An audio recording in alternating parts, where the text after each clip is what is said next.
si on doit parler des eaux usées, on doit parler aussi du cycle de l'eau. Pour produire de l'eau potable, on capte l'eau, on la purifie, donc on la potabilise, et après on la distribue dans le robinet de tout un chacun. Et à partir de là, pour se doucher, pour faire la vaisselle, pour boire, on rejette des eaux, que ce soit dans les lavabos, dans les éviers, dans les douches, et ces eaux deviennent des eaux usées. On va les collecter dans nos réseaux d'assainissement, les amener jusqu'à une station d'épuration qui, là, va épurer pour pouvoir les rejeter dans le milieu naturel. Épurer, c'est quoi? C'est enlever la plus grosse partie polluante de l'eau pour la rejeter dans le milieu naturel. Principalement, c'est la matière organique. Cette matière, lorsqu'elle est dégradée, elle utilise de l'oxygène. Cet oxygène, si elle est utilisée dans le milieu naturel, ça va dégrader ce milieu, donc les poissons ne pourront pas respirer, les plantes ne pourront pas respirer. Donc c'est pour ça qu'il faut qu'on enlève cette partie organique. Mais on enlève aussi tous les polluants qui sont les produits ménagers, les huiles, les graisses, les matières non dégradables. On retire tous ces éléments de l'eau pour rejeter de l'eau épurée.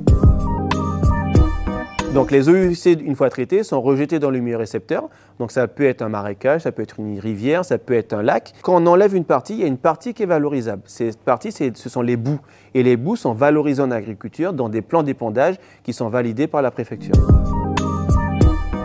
La loi dit que lorsqu'on récupère des eaux d'une certaine teneur, on doit avoir un abattement d'un certain niveau. En Guyane, on a des milieux récepteurs qui ne sont pas sensibles, donc l'abattement n'est pas aussi drastique que dans d'autres régions de France, mais on a quand même un niveau d'abattement qui est assez élevé pour qu'on puisse avoir de l'eau épurée d'une certaine qualité. Sur le territoire de la CACL, nous avons plusieurs types de stations d'épuration.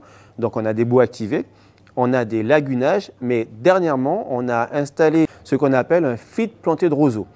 C'est un type de lagunage amélioré avec des plantes, c'est les Canna-Glauca et les Heliconia. La plante va récupérer la matière organique en la consommant. J'ai été un peu vite, mais le principe c'est ça. Les eaux usées arrivent par le dessus, passent par les racines, les plantes consomment la partie polluante et la matière organique et rejettent de l'eau épurée.